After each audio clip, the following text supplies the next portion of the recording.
waxaan kuu soo gudbinayaa 10 naseexo oo ka samaysan dahab waxaadna ka dhigataa qaacidada noloshaada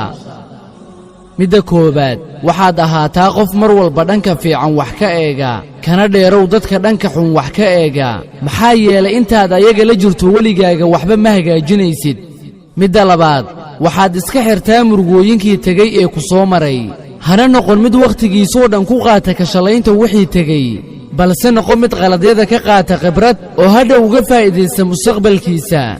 midda saddexaad marka la soo garaaco albaabka qalbigaaga ha u degdegin furitaankiisa oo midka soo garaacaya u sug ilaa uu kaaga caddeeyo dhab ahaanshaha jaceylkiisa midda afaraad ka maaran qof kasta oo aanan qalbigaaga u naxariisan oo aanan ixtiraamin karaamadaada waxaana kaaga digayaa inaad isku dhejiso qofkaasi oo kale midda shanaad qofka aanan akhlaaq lahayn adiga kula dhaqan akhlaaqdaada wanaagsan ee asaga ha ku daysan laga yaabay inaad siiso cashir uusan weligiisa ilaabayn midda lixaad marka aadan jeclayn halka aad joogto halkaasi oo ay joogaan dad maalin ku dhibay si degdeg ah uga beddelo makaankaasi midda toddobaad qofka ku duleeyey adiguna ku ciqaab aamusnaantaada kuna dul-oy salligaaga maxaa yeelay inaad salligaaga ku dul-oyso xilliga sujuudda ayaa kaaga khayr badan inaad ku dul-oyso barkintaada in aad alle khayrkiisa baahidaada u sheegatana waa dullinimo ee iska ilaali